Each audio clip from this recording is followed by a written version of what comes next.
আচ্ছা, তাহলে এখন থেকে আমাদের ক্লাস শুরু। আজকে আমরা 3 নম্বর ক্লাসটা নেব। আশা করি আপনারা সকলেই 2 নম্বর ক্লাস এবং 1 নম্বর ক্লাস খুব ভালোভাবে বুঝেছেন, এবং ওইখানে যে বিষয়গুলো শেখানো হয়েছিল মূলত উম, 4 ধরনের বাক্য মেকিং আমরা শিখেছি। অনেকে বলতে পারে যে ইংরেজি শিখতে গেলে বাক্য কেন দরকার, বাক্য শেখার কি প্রয়োজন। তো যেহেতু ইংরেজিটা আমাদের সাথে যায় না, মানে যেহেতু আমরা বাংলাতে কথা বলি, ইংরেজি আলাদা একটা ধরনের ল্যাঙ্গুয়েজ বা আলাদা একটা ধরনের ভাষা। তো সেটা শেখার জন্য আমাদের প্রথমে যে জিনিসটা শিখতে হবে সেটা হচ্ছে শব্দ। শব্দগুলোকে যে আমরা সাধারণত বলি ভার্ব, ঠিক আছে, আমাদের ভার্ব শেখা লাগবে বা শব্দ শেখা লাগবে। এবং এই শব্দ শেখার পরে আমাদের বাক্য গঠন শিখতে হবে। এবং যখন মোটামুটি আপনি বাক্য গঠনটা শিখে যেতে পারবেন, তখন আপনাকে ওই যেই ভাবে বাক্যগুলো শিখেছেন ঠিক সেইভাবে কথা বলার চেষ্টা করতে হবে। এই হচ্ছে মেথড। এর পাশাপাশি আপনাকে যে জিনিসটা আরো বেশি বেশি করতে হবে, ভিডিও দেখতে হবে ইংলিশ রিলেটেড, বেশি বেশি ওয়াচিং করতে হবে। যেমন আমি আপনাদের যেটা সাজেস্ট করেছি, আপনারা জানেন আমি কোনগুলো সাজেস্ট করেছি, এগুলো বেশি বেশি করে দেখবেন। আর লিসেনিং করতে হবে। আর প্রথম দিনে যে বিষয়টা বলেছিলাম, আউটপুট অ্যান্ড ইনপুট, এটা আপনাদের করতে হবে। আউটপুট অ্যান্ড ইনপুট মিন হচ্ছে আপনাকে বেশি বেশি শুনতে হবে, লিসেনিং করতে হবে বা ওয়াচিং করতে হবে। এখন লিসেনিং আর ওয়াচিং এর মধ্যে যে বিষয়টা থাকে, ধরেন আপনি কোনো বিষয় একটা ওয়াচিং করছেন, সেখানে আপনি লিসেনিং করছেন এবং ওইখানে কোন ধরনের ভাবভঙ্গি করছে সেটা দেখে বুঝতেও পারছেন, যার জন্য ওয়াচিংটা সব থেকে ভালো। আর লিসেনিংটা এটা করতে পারেন, বাট লিসেনিংটা বেশি মনোযোগ সহকারে শুনতে হবে। তো লিসেনিং বা ওয়াচিং যে কোনো একটা করবেন, ঠিক আছে। আচ্ছা, আরেকটা বিষয় যেটা করবেন সেটা হচ্ছে ইনপুট তো বুঝতে পারলেন, আর আউটপুটটা কি? আউটপুট হচ্ছে ভিডিও মেকিং। আমি সত্য কথা বলছি, যেহেতু আপনাদের কোনো এনভায়রনমেন্ট নেই, মানে আপনাদের ইংরেজির কোনো পরিবেশ নাই। দেখুন, পরিবেশ বলতে আমি এটাই বোঝাতে চাচ্ছি যে আমরা দেখুন সবাই বাংলাতে কথা বলি, যেখানে যাচ্ছি সেখানে বাংলা শুনতে পারছি, যে এমন একটা বাংলার একটা পরিবেশ আছে, তাই না? ঠিক ইংরেজি শেখার জন্য ইংরেজির একটা পরিবেশ দরকার, কিন্তু সেই পরিবেশ আমরা মেক করতে পারছি না, বা আমাদের সেই পরিবেশ নাই, এবং মেক করা খুব একটা কঠিন ব্যাপার। ঠিক আছে। তো এই বিষয়টার জন্য আমাদের যেহেতু এনভায়রনমেন্ট তৈরি করা একটু কঠিন, যার কারণে আপনাকে ভিডিও মেকিং করতে হবে। আমি এখন বলছি, পরেও বলবো, এবং অতীতেও বলেছি, ঠিক আছে। অতীতেও বলেছি, বর্তমানে বলছি এবং ভবিষ্যতে বলবো, যে আপনি যদি ভিডিও মেকিং না করেন বা আপনি যদি সেই এনভায়রনমেন্টটা তৈরি না করেন, আপনি জীবনে ইংরেজি শিখতে পারবেন না। ট্রু। আমি আমার জীবনে কত ভিডিও বানিয়েছি তার কোনো ঠিক নাই, প্রদীপ দা জানে। যাই হোক, অনেক কথাই বললাম আপনাদের। জাস্ট ভিডিও মেকিং এটা করতে হবে। আচ্ছা, এবার আমরা চলে যাচ্ছি 3 নম্বর ক্লাসে। 3 নম্বর ক্লাসে যদি যাই, যে বিষয়টা আমি প্রথমে বলতে চাচ্ছি হচ্ছে সাধু ভাষা এবং চলিত ভাষা, আমি দুইটাই ব্যবহার করব মানে বোঝানোর ক্ষেত্রে, হ্যাঁ। যেমন আমি খাচ্ছি, এটা হচ্ছে চলিত ভাষা, তাই না? আর আমি খাইতেছি, এটা হচ্ছে সাধু ভাষা, আমরা সকলে এটা বুঝি বা জানি। তো জাস্ট এটা শুধুমাত্র আপনাদের বোঝানোর ক্ষেত্রে এখানে আমি ব্যবহার করেছি। এটা আপনাদের মুখস্থ করতে হবে এর কোনো মানে নাই। আমি কখনো বলবো না যে কোনো রুলস বা কোন স্ট্রাকচার, এই যে যেমন স্ট্রাকচার এগুলো মুখস্থ করুন, আমি কখনো বলবো না। জাস্ট আপনাদের বোঝানোর ক্ষেত্রে ব্যবহার করেছি। জাস্ট বুঝবেন এবং অ্যাপ্লাই করবেন। তো এখানে কি বোঝানো হয়েছে দেখুন, বাক্যের শেষে যদি তেসি, তেসে, তেসো, তেসে থাকে, যদি থাকে, ঠিক আছে, এই তেসি তেসো বাদ দেন জাস্ট বোঝানোর ক্ষেত্রে। আমি এখানে এটা ইয়ে করে দিই, ভালো করে দিই, থাকে। যেমন এই যে আমি খাইতেছি, এটা কি সাধু ভাষা, তাই না? আমি খাইতেছি বা আমি খাচ্ছি, বর্তমানে খাচ্ছি, কিন্তু এখন বসে খাচ্ছি। দাদা স্ক্রিন তো দেখা যাচ্ছে না। ও মাই গড, কথা হলো। বাট রেকর্ড হয়েছে, সমস্যা নাই, স্ক্রিন দেখা যায় নাই, রেকর্ড হয়েছে, হ্যাঁ। Sorry to say. বলবেন না আপনারা যে স্ক্রিনটা রেকর্ড ইয়ে নাই, রেকর্ড হয়েছে, স্ক্রিন রেকর্ড হয়েছে ব্যাপার। আমরা তো দেখতে পাচ্ছি। আপনারা দেখতে পাচ্ছেন? জি ভাইয়া, কোনো সমস্যা হচ্ছে না। না না, আগে স্ক্রিনটা ঠিক ছিল না, কি আছে? না, আগে স্ক্রিন শেয়ার ছিল না, এই মুহূর্তে হলো। এই মুহূর্তে হ্যাঁ ভাই। ঠিক আছে, সমস্যা নাই। ও আচ্ছা, হ্যাঁ স্ক্রিন শেয়ার এই মুহূর্তে হলো। আচ্ছা, তাহলে আমি প্রথম থেকে আবার বলি, হ্যাঁ। আচ্ছা, যে বাক্যের শেষে যদি তেসি, তেসো, তেসে থাকে, যেমন আমি খাইতেছি, আমি খাচ্ছি, এইটুকুর মধ্যে পার্থক্য কি? এটা হচ্ছে সাধু ভাষা আর এটা চলিত ভাষা, তাই না? বর্তমানে আমি খাচ্ছি বা বর্তমানে আমি খাইতেছি, ঠিক আছে? এবং যেমন আমি যাইতেছি বা আমি যাচ্ছি, একই বিষয়, কিন্তু সাধু ভাষা চলিত ভাষা, জাস্ট এটুকু বোঝার চেষ্টা করুন। তো এই ধরনের বাক্য আমরা কিভাবে তৈরি করতে পারি? বর্তমানে চলমান, তো এইটা আমাদের তৈরি করতে হলে আমাদের এই স্ট্রাকচারটা ব্যবহার বুঝতে হবে, মুখস্থ করার কোনো প্রয়োজন নাই যে টেসি টেসো সব বলে যান, স্ট্রাকচার সব বলে যাবেন, কোনো ব্যাপার না। তো আপনাদের কি করতে হবে, যেমন এই যে আমি খাচ্ছি, আমি পড়ছি, বর্তমানে যে কাজটি করছি এটা মনে রাখবেন, শুধু বর্তমানে যে কাজটি করছি সেইটি, সেই ধরনের বাক্য লেখার জন্য আমাদের এই স্ট্রাকচারটা ব্যবহার করতে হবে। তো এখানে দেখুন স্ট্রাকচারে কি বলছে, যে সাবজেক্ট, তারপরে বলছে am, is, are, তারপরে ভার্বের সাথে আইএনজি আমাদের যোগ করতে হবে। সাবজেক্ট মূলত কোনগুলো হয় সেগুলো আমরা জানি, ওই যে পার্সন যেগুলো শিখেছিলাম, আমি, আমরা, তুমি, তোমরা, তাই না? First person, second person, third person আমরা প্রথম ক্লাসে দেখেছিলাম। তারপরে আমি যার বলবে। এখন কোশ্চেন আপনার হতে পারে যে দাদা, যে অ্যাম কোথায় বসবে, ইজ কোথায় বসবে এবং আর কোথায় বসবে? চলুন দেখে আসি। এটা আমরা সাধারণত জানি যে আয়ের পরে সবসময় আম বসে, আয়ের পরে কখনো ইজ বসে না, কখনো আর বসে না।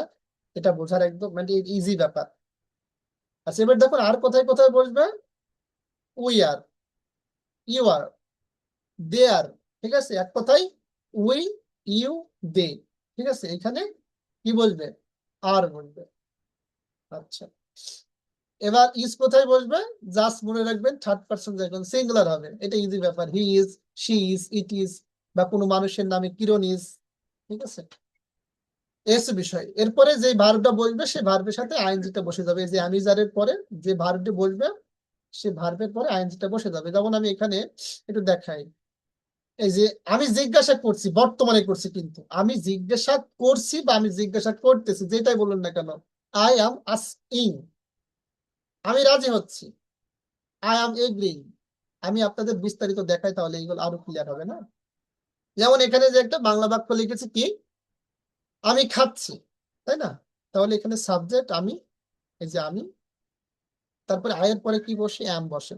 আই অ্যাম, ইট হচ্ছে খাওয়া, ইট অর্থ খাওয়া, এবং দেখুন ইটের সাথে আইএনজি যুক্ত হয়েছে, অতএব আমি খাচ্ছি, আই এম ইটিং, বর্তমানে খাচ্ছি, কিন্তু আমরা খাচ্ছি, আমরা খাচ্ছি, আমরা, এর ইংরেজি হচ্ছে উই, এবং উই এর পরে কি বসে? আর বসে। উই এর পরে কখনো অ্যাম বসবে না, ইজ বসবে না, একই ব্যাপার, ভার্বের সাথে আইএনজি, উই আর ইটিং, ঠিক আছে? এই যে তুমি খাচ্ছ বা তোমরা খাচ্ছ, এখানে ইউ আর, ইউ আর। এখানে একটা কোশ্চেন করতে পারেন যে তুমি তোমরা সবসময় কি এক হবে? তবে এখানে আপনারা এটা দিতে পারেন যে তোমরা খাচ্ছ, ইউ আর অল ইটিং, এখানে অল যোগ করে দিতে পারেন, তো ইউ আর অল ইটিং এটা যোগ করে দিতে পারেন, ঠিক আছে? তাহলে হয়তো বা আপনারা ডিফাইন, মানে বুঝতে পারবেন যে যেটা এটা সিঙ্গুলার অর্থে ব্যবহার হচ্ছে আর এটা প্লুরাল অর্থে ব্যবহার হচ্ছে, ঠিক আছে? আচ্ছা, এবার দেখুন ইজের পালা। এই যে এগুলো সব থার্ড পার্সন সিঙ্গুলার, তাই না? থার্ড পার্সন সিঙ্গুলার, একজন বোঝাচ্ছে, সে খাচ্ছে, হি ইজ ইটিং, সে খাচ্ছে ধরেন মেয়েদের ক্ষেত্রে, শি ইজ ইটিং, এটি খাচ্ছে, ইট ইজ ইটিং, তারা খাচ্ছে, দে আর ইটিং। এটা কিন্তু আবার প্লুরাল, হ্যাঁ, দে আর ইটিং। ওই যে প্রথমে কিন্তু বলে দিয়েছি কোথায় কোথায় আম বসবে, কোথায় আর বসবে, কোথায় ইজ বসবে, তাই না? আচ্ছা, যে করিম ইজ ইটিং। তো এইগুলো ছিল হচ্ছে পজিটিভ, তাই না? পজিটিভ, খুবই ভালো কথা। এই পজিটিভ থেকে আমাদের কি করতে হবে, এখন নেগেটিভ করা শিখতে হবে। আমরা কিন্তু প্রত্যেকটার মানে আমরা কি করবো বলুন তো, আমরা হচ্ছে প্রত্যেকটারই হচ্ছে মানে প্রত্যেকটা বাক্যের পজিটিভ থেকে নেগেটিভ করা শিখবো, এবং ইন্টারোগেটিভ করা শিখবো, এবং নেগেটিভ ইন্টারোগেটিভ করা শিখবো। তো গত ক্লাসে আমরা যেটা করেছিলাম, যেহেতু এই যে আমি যাই, আমি পড়ি, তাই না, আমি পড়ি, আই রিড। তো রিড যে হচ্ছে মেইন ভার্ব, এই মেইন ভার্বের সাথে তো ডিরেক্টলি নট করা যায় না, যার কারণে আমরা নেগেটিভ করার সময় ডু বা ডাজ ব্যবহার করেছিলাম, তাই না, এবং তার সাথে আমরা নট করেছিলাম। আমি পড়ি না, আই ডোন্ট রিড, সে পড়ে না, শি ডাজেন্ট রিড, তাই না। কিন্তু আজকের যে মূল বিষয়টা হচ্ছে, আজকে কিন্তু সাহায্যকারী ভার্ব ইতিমধ্যে আছে, মূল ভার্বের আগেই কিন্তু সাহায্যকারী ভার্ব আছে। যেহেতু সেদিন সাহায্যকারী ভার্ব ছিল না, আজকে কিন্তু সাহায্যকারী ভার্ব আছে। কোথায় দেখুন, এই যে এম, আর, এগুলো হচ্ছে সাহায্যকারী ভার্ব। তো এখন আপনাকে কি করতে হবে, নেগেটিভ করার সময় এম এর সাথে নট করে দিতে হবে, আর এর সাথে নট করে দিতে হবে। তো আমরা বিস্তারিত যদি দেখি, এই যে নেগেটিভ সেন্টেন্সেস, যেমন আমি যাচ্ছি না, আই এম নট গোয়িং, ওইগুলোতে কি করলাম, যেমন আমি যাই না, আই ডোন্ট গো, বা আমি যাই, আই গো, এটা নেগেটিভ যদি করি, আমি যাই না, আই ডোন্ট গো। কিন্তু এই যে আমি যাচ্ছি না, যে চলমান কাজের জন্য যেমন আমরা অ্যাম ইজ আর ব্যবহার করছি, জাস্ট অ্যাম ইজ আর এর পরে আমাদের নটটা ব্যবহার মানে নটটা বসাই দিতে হবে, তাহলে কিন্তু নেগেটিভ হয়ে যাবে।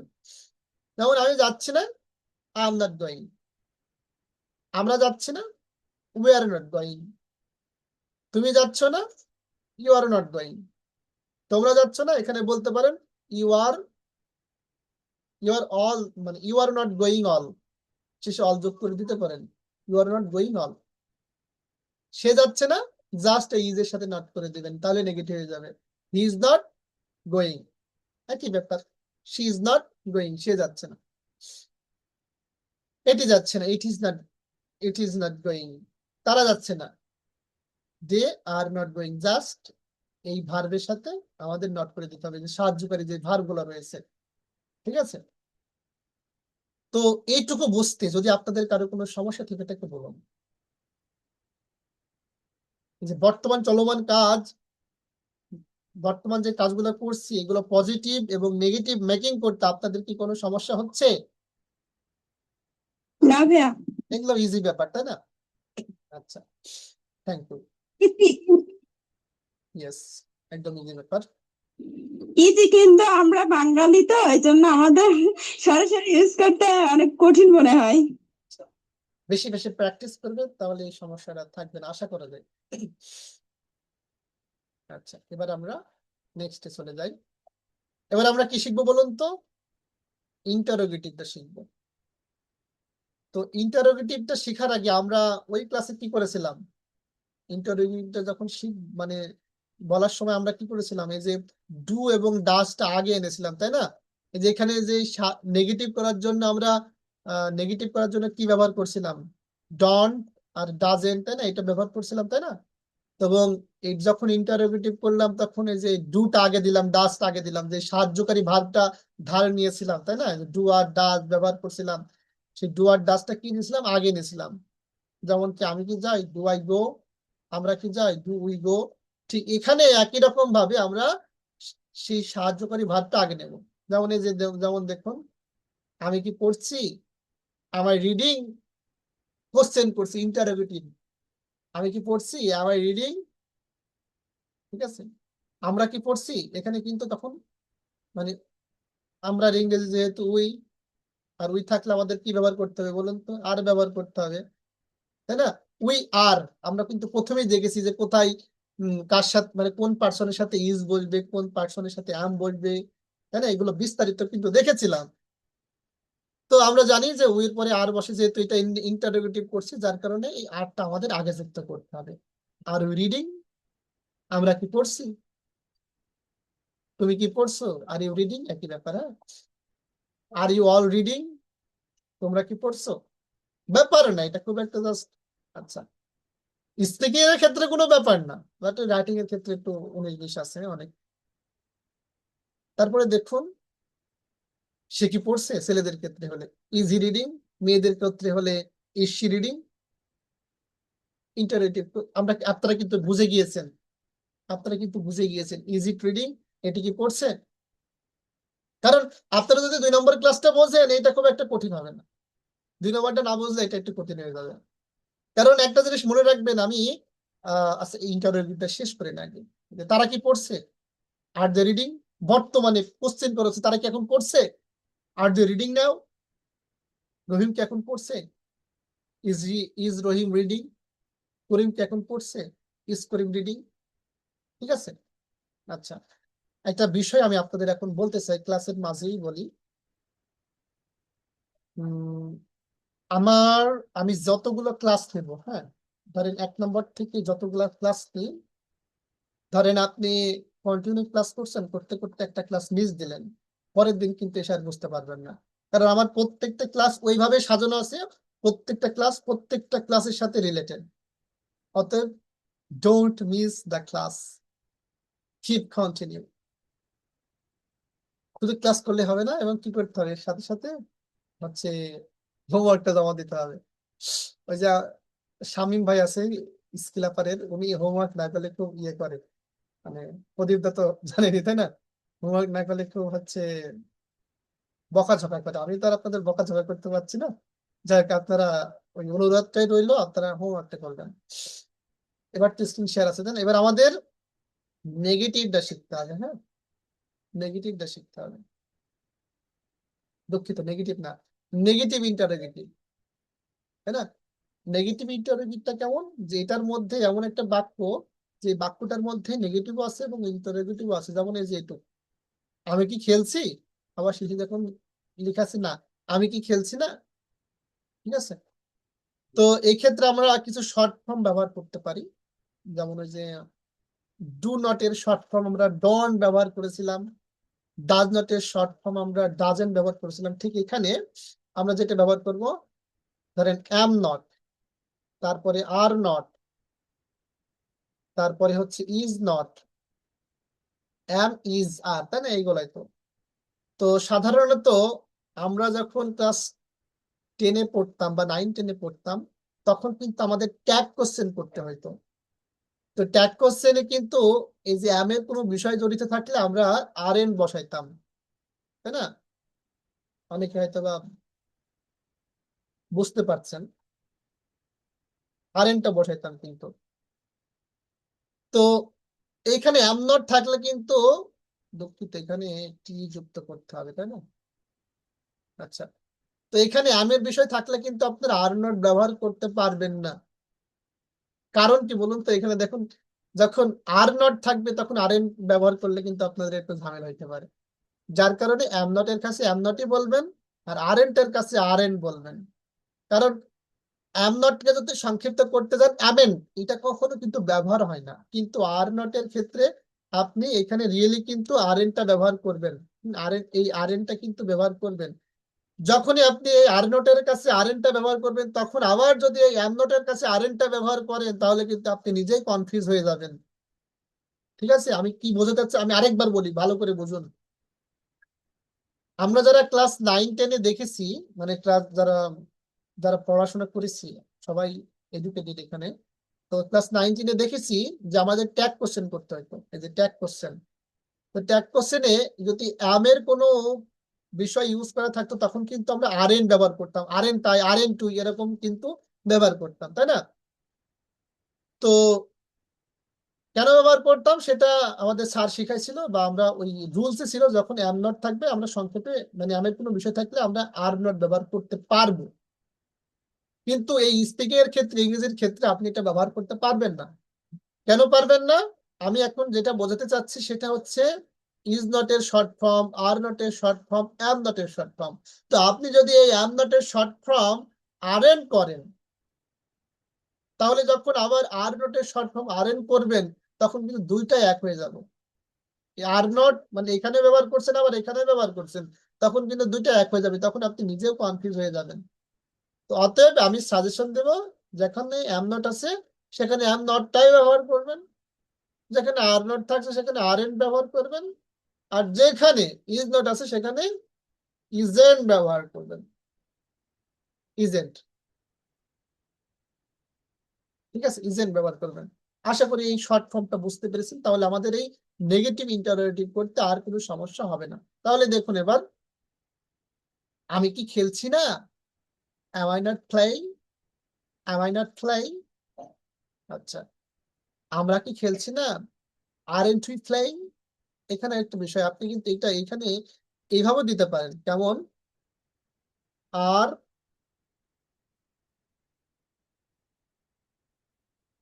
উই নট প্লেইং, কিন্তু এটাও দিতে পারেন।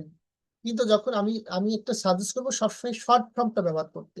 আর শর্ট ফর্ম যখন ব্যবহার করবেন তখন এই আরেন্ট এর পরে উই চলে আসবে। হ্যাঁ, আর এর পরে উই চলে আসবে। আর উই নট বা এটা জাস্ট আপনার এই শর্ট ফর্মটা ব্যবহার করবেন। ঠিক আছে, শর্ট ফর্মটা ব্যবহার করবেন। তাহলে দেখুন, আমরা কি খেলছি না? Aren't we playing? তুমি কি খেলছো না? Aren't you playing? তোমরা কি খেলছো না? Aren't you playing? কারণ ইউ এর পরে তো আর হয়, তাই না? এটা আমরা বুঝি।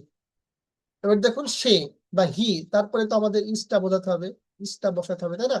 তাহলে সে কি খেলছে না? Isn't he playing? Isn't he playing?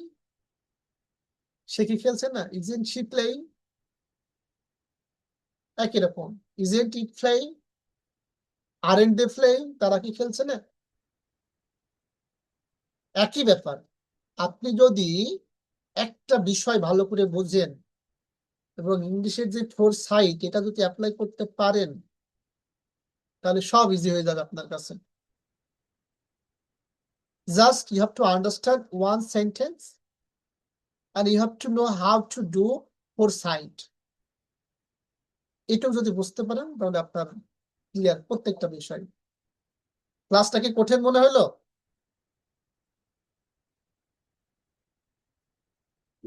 না ভাইয়া। একদম সহজ, তাই না? ক্লাস এই পর্যন্ত ছিল, রেকর্ড স্টপ করে দিই।